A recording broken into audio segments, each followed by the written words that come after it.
বাংলাদেশ সীমান্ত ঘেঁষা মিয়ানমারের রাখাইন রাজ্য ইতোমধ্যে কবজায় নিয়ে নিয়েছে দেশটির বিদ্রোহী গোষ্ঠী আরাকান আর্মি, যে কারণে এপারে তৈরি হয়েছে রোহিঙ্গা প্রত্যাবর্তনে অনিশ্চয়তা সহ নানা দুশ্চিন্তা। এমন সংকট সময়ে বাংলাদেশ এই মুহূর্তে সীমান্তের ওপারে কার সাথে যোগাযোগ রাখছে সেটি স্পষ্ট করেছেন স্বরাষ্ট্র উপদেষ্টা লেফটেন্যান্ট জেনারেল অবসরপ্রাপ্ত জাহাঙ্গীর আলম চৌধুরী। যে আমাদের 271 এই কিলোমিটার দেওয়া আমাদের বর্ডার, যেটা কিছুটা নদীপথ এবং কিছুটা স্থলপথে, এটা এখন পুরোটি আরাকান আর্মির দখলে আছে, কিন্তু দেশটা আবার মিয়ানমারের।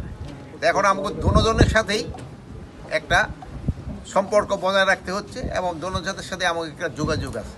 সোমবার দুপুরে টেকনাফের নাফ নদীর সীমান্ত এলাকা পরিদর্শনে গিয়ে বর্তমান পরিস্থিতি নিয়ে কথা বলেন তিনি। এখন আপনারা জানেন যে এই পুরা বেলটা নিয়ে নিচে হলো আরাকান আর্মি, কিন্তু দেশটা কিন্তু ওয়ার্ল্ডের সবাই কিন্তু বলতেছে এটা মিয়ানমার দেশ, কিন্তু আর দখলে ছিল আরাকান আর্মি। এখন করিডোরটা করতে গেলে কার সাথে করতে একটা সমস্যা আছে, এই একটুখানি ধৈর্য ধরেন, এই সমস্যাটারও সমাধান হয়ে যাবে।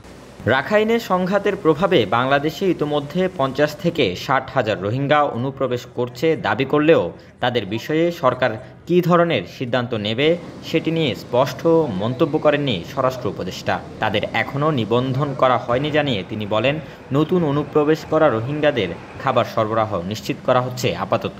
50 থেকে 60 হাজার রোহিঙ্গা আমাদের এখানে চলে আসছে, যাদের এফডিএম মানে হয় রেজিস্ট্রেশন হয় নাই। এখন এরা তাদের রেজিস্ট্রেশনটা হবে কি হবে না এটা একটা ডিসিশন। আর হয় কি এরা কিন্তু কতগুলি সমস্যা আছে, একটা মানবিক সমস্যা, যেমন ওরা হঠাৎ তারা অ্যাক্সিডেন্ট করে বা আহত হয়ে এখানে আসতে আসতে সেরকম তাদের ফেরত দেওয়াও কিন্তু খুব ডিফিকাল্ট।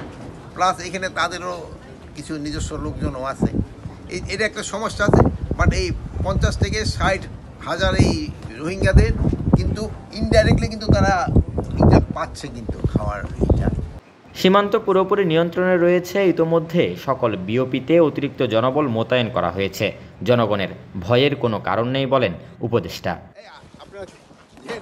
এদিন উপদেষ্টা টেকনাফের বিভিন্ন সীমান্ত পরিদর্শনের পর 1:45টায় পৌঁছেন নাফ নদীর জালিয়ার দ্বীপ ঘেঁষা দমদমিয়া ঘাটে। এ সময় বিজিবির মহাপরিচালক মেজর জেনারেল মোহাম্মদ আশরাফুজ্জামান সহ ঊর্ধ্বতন কর্মকর্তারা সঙ্গে ছিলেন। কক্সবাজার প্রতিনিধি সাজন Barua সাজুর তথ্যচিত্রে desk report, news now 24।